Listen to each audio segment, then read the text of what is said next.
السلام عليكم حبيباتي، إن شاء الله تكونوا كامل بخير.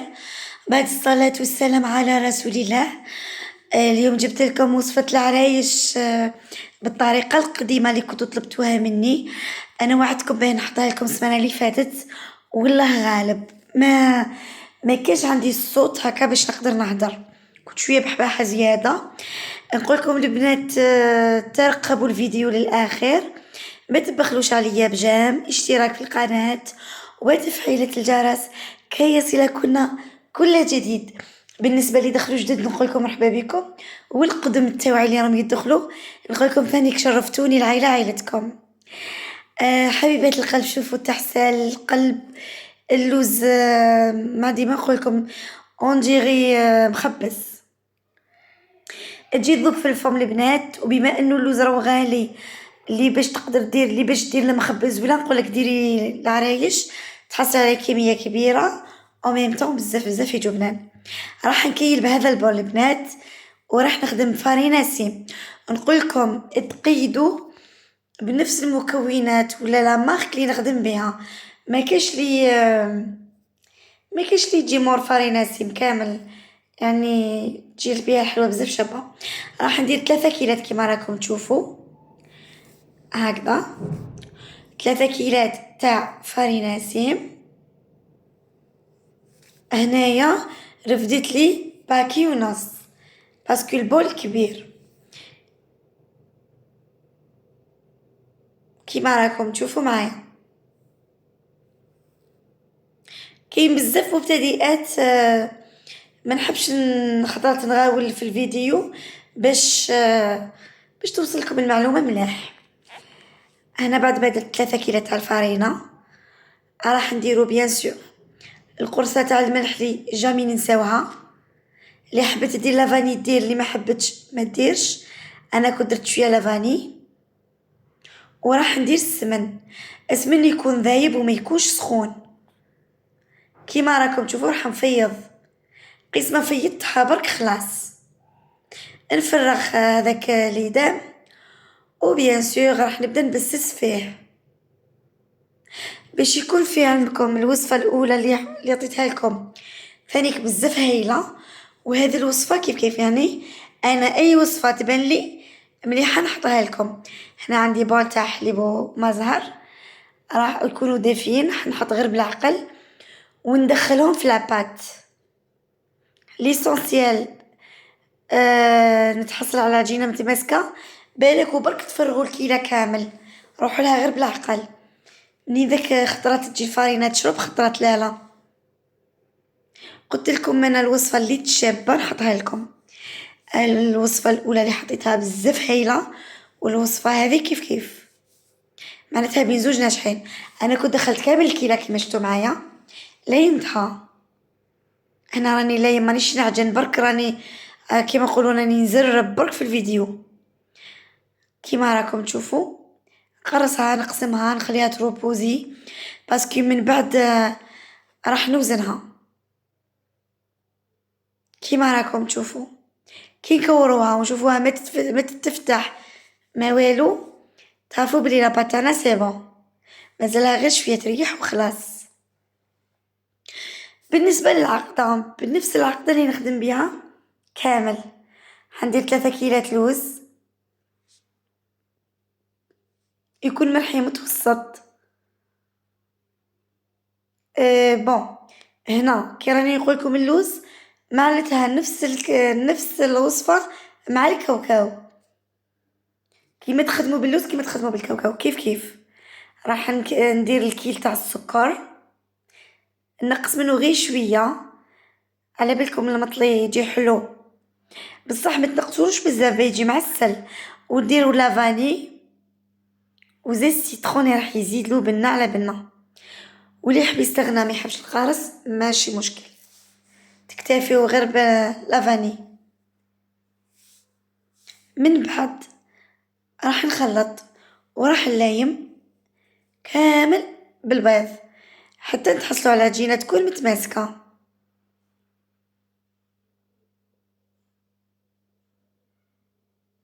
هنا كنت درت لها شويه تاع السمن اختياريه، تحبوا ما ديروش ما ديروش شويه برك، خاطش كاين بزاف اللي يحبوا الكو تاع السمن الزبده الحره، كل واحد واش يحب.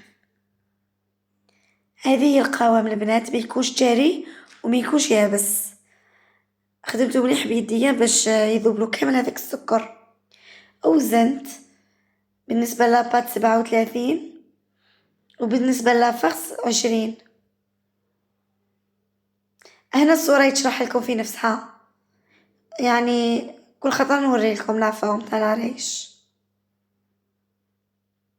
مي دايما يدخلوا لي جدد، معناتها دايما عندي جديد في القناة، نطلعها مليح البنات. انا نحب هذه لافورم تاع العرايش اللي تجي مقبة، هما بكري هكا كانوا يديروها. وشنو شغل تشد شويه اليد، مي حاجه شابه. نقوصوها مليح بالكيردون، نثقبوا لها لي كوتي باش ما تتنفخش وما يفسدلهاش الشكل. حنعاود لكم حبه واحده اخرى. والبنات نعطيكم ملاحظات. انا كنت شتوني هنا مازال ما وزنتش لابات، باسكو كنت شويه مشغوله. قلت نفيلمي لكم بالخبز وحبات ومن بعد نكمل في غرضي. انتوما ديما نبداو في لابات، وزنوها هي الاولى، خلوها باش تزيد تريح، ومن بعد وزنوا اسمها لا فارس. وكي تقعدوا على جهه باش كيما نقولوا نختلموا، كيما نقولوا باش ما نضيعوش الوقت تاعنا. بهذا الشكل.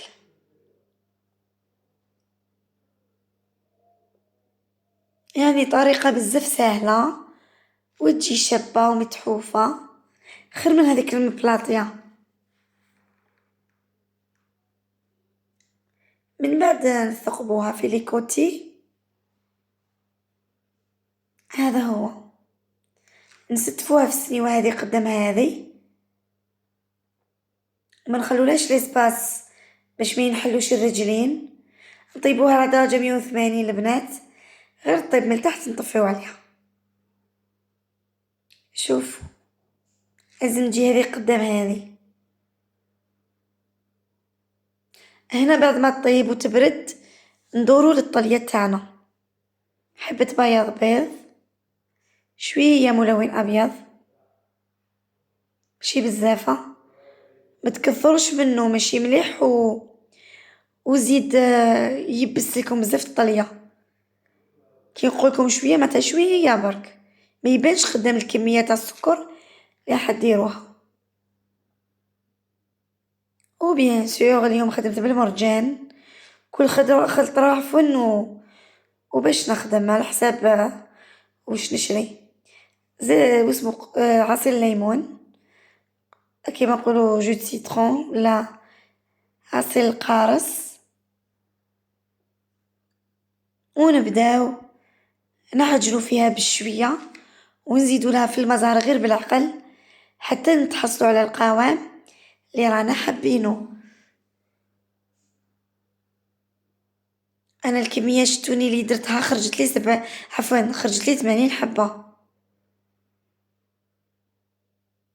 هذه هي البنات الطليه.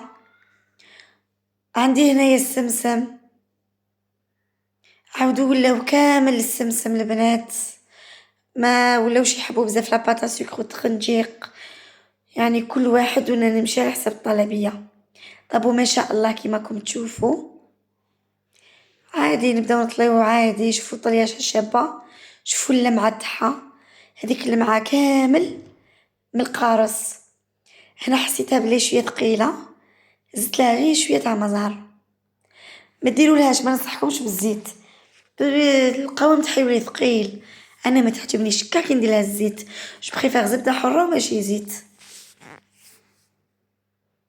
كيما راكم تشوفوا هنا راح نبدا نطلي. كيما راكم تشوفوا البنات كل واحده وطريقه تاعها. نطلي كامل الكميه اللي عندي، نحي كامل زياده. شوفوا ما شاء الله جات هايلة وما تتقطعش، وماشي دايرة هذوك لي غريمو ولا هذوك النبابل ولا. هنا جوست نحطها، نديرلها هذاك السمسم.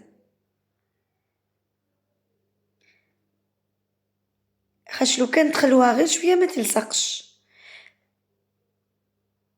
نواصل الكمية، نكمل كامل طلي عندي البنات ونخليها تنشف بيان سور ونومب عليها. ان شاء الله تكونوا استفدتوا معايا. ان شاء الله نكون لبيت لكم الطلب نتاعكم. نقول لكم نتوما ثاني ما تبخلوش عليا، بارطاجيو القناة البنات. وفي الاخير نقول لكم دمتم في رعاية الله وحفظه. قبولتي تحياتي لكنا، سلام.